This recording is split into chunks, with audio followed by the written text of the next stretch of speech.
Bom dia, pessoal. Me chamo Ana Bárbara. Nosso grupo ficou responsável pelo tema psicomotricidade e nós iremos abordar um pouco tanto a questão conceitual, teórica, como um todo, como a sua aplicabilidade na prática. Aqui está a identificação da nossa equipe, formada por 10 integrantes que serão identificados ao longo do trabalho. Bom dia, gente. Vou falar sobre o conceito da psicomotricidade e a história dele, né? A psicomotricidade baseia-se em uma geração unificada da pessoa que inclui relações cognitivas, sensorimotoras e psíquicas na compreensão de contenção, de ser e de se expressar a partir do movimento em um contexto psicossocial. É constituída por um conjunto de aprendizagens psicológicas, fisiológicas, antropológicas e relacionais que permitem, utilizando o corpo como mediador, dissertar o ato motor humano com o intuito de beneficiar a integração desse sujeito consigo e com o mundo dos objetos e outros sujeitos. A psicomotricidade possui 3 pilares, sendo eles o movimento, o afeto e o intelecto. Eles coexistem, logo eles atuam e se desenvolvem de forma integrada. O querer fazer está relacionado ao afeto, que é o sistema límbico. O poder fazer está relacionado ao movimento, que é o sistema reticular. E o saber fazer está relacionado ao intelecto, que é o córtex cerebral. A psicomotricidade, ela surgiu no século XX. Ela é a integração do psiquismo, motricidade. A psicomotricidade sendo utilizada para melhorar a personalidade da pessoa. A psicomotricidade é sustentada por 3 conhecimentos: o intelecto, o afeto e o movimento. A história é um componente da somotopsíquica, é relativo ou pertencente ao corpo e à mente, sendo a profissão psicomotricista que distingue um professor de educação física da reabilitação mediatizada pela psicomotricidade, que facilita a tomada da consciência do corpo, havendo flexibilidade, sendo o destaque das funções psíquicas. O psicomotricista atua em áreas específicas, sendo a educação, a saúde e a cultura. É preciso ser graduado e se especializar na área que te habilite a trabalhar em um dos eixos, sendo o institucional, o educacional e o clínico. Nos anos 80 surgiu a Sociedade Brasileira de Psicomotricidade. Através disso, em 2019, foi criada uma lei federal de número 13.794, que assegura a atuação profissional em qualquer estado dentro do território nacional. Os eixos de atendimento é o educacional, que abrange a escola, a universidade e a educação inclusiva, a hospitalar, que abrange a UTI, a enfermaria e ambulatório, a psicomotricidade motora, a gerontopsicomotricidade, a terapia psicomotora, que abrange a saúde mental, e a empresarial, que visa melhorar a qualidade de vida dos colaboradores. E eu vou falar sobre os objetivos da psicomotricidade. É uma ciência que possui o objetivo de estudo do homem e do seu movimento. As atividades psicomotoras proporcionam a diversificação das expressões corporais e é essencial da primeira infância para o auxílio do desenvolvimento no futuro. A estimulação dos movimentos da criança tem como meta motivar a capacidade sensitiva através das sensações, relações entre o corpo e o espaço, e também cultivar a capacidade perceptiva através do conhecimento dos movimentos e da resposta corporal.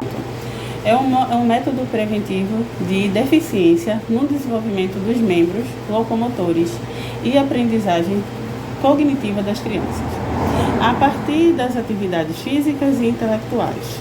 Essas atividades psicomotoras proporcionam a diversificação das expressões corporais e é essencial na primeira infância para não comprometer o aprofundamento do desenvolvimento no futuro.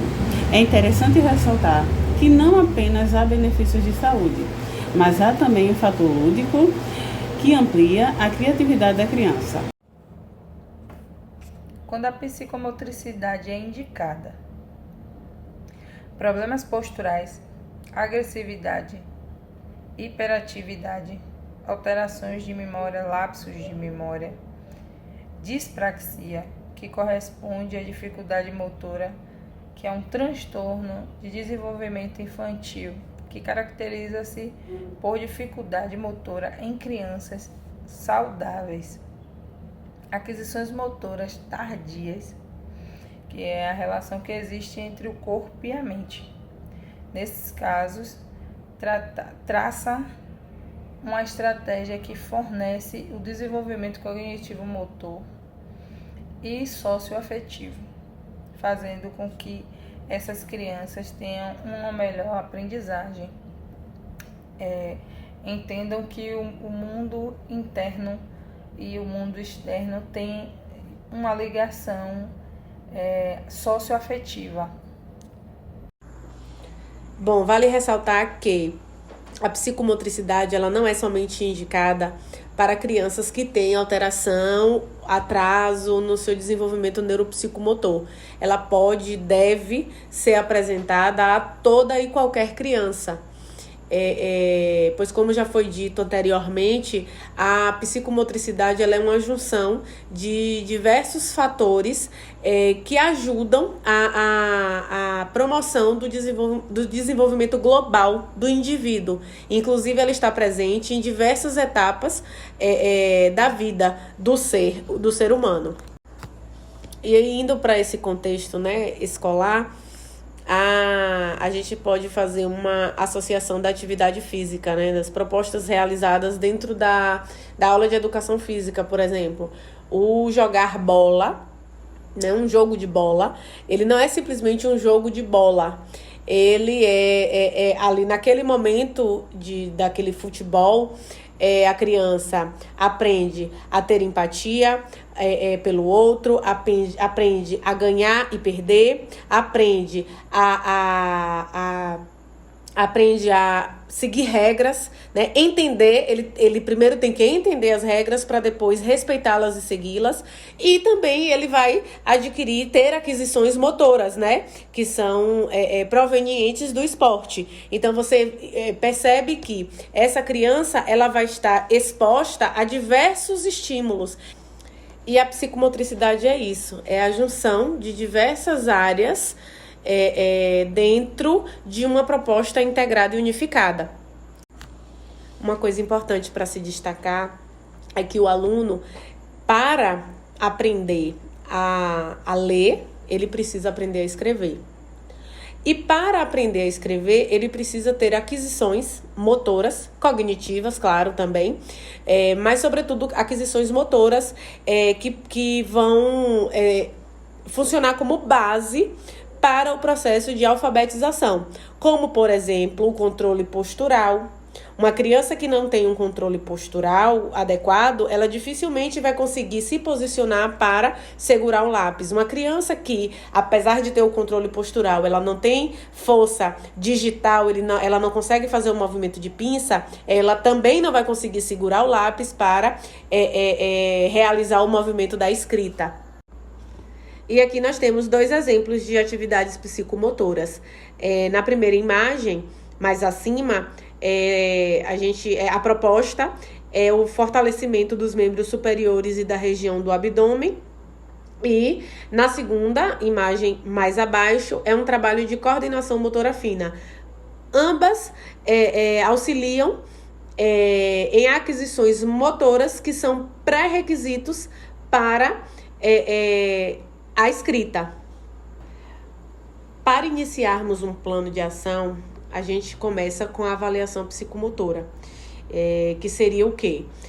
O profissional aplica testes e instrumentos respeitando a faixa etária e a especificidade de cada indivíduo, e aí a gente tem que entender cada cenário, avaliar cada cenário e respeitar a especificidade de cada um. Essa avaliação precisa ser bem cautelosa, ela deve contemplar a observação das ações da criança, atitudes e comportamentos. Uma outra coisa importante é a coleta de informações, porque às vezes o padrão de comportamento da criança ele modifica a depender do meio externo, Existe uma influência. Então, meu filho não pega no lápis, mas quando chega na frente do profissional ele pega. Ou ao contrário também pode acontecer. Não, meu filho pega, meu filho escreve, mas na frente do profissional ele não faz aquilo que a família está relatando. Isso é muito comum acontecer. Então, por isso que essa avaliação ela tem que ser feita de forma cautelosa e preferencialmente em diversos momentos diferentes, para poder casar informações. Após toda essa coleta de dados, de informações, é feita a análise, de tudo que foi coletado e a interpretação dos resultados. A avaliação tem 4 itens importantes a serem considerados, A avaliação biométrica, que considera os aspectos morfológicos, altura, peso, perímetro cefálico, perímetro torácico. É muito importante ver se essa criança está dentro da curva para a idade dela. A avaliação biológica, que avalia o índice ósseo, dentário, para ver se essa criança tem algum atraso, ela está dentro ou fora da curva esperada para aquela idade.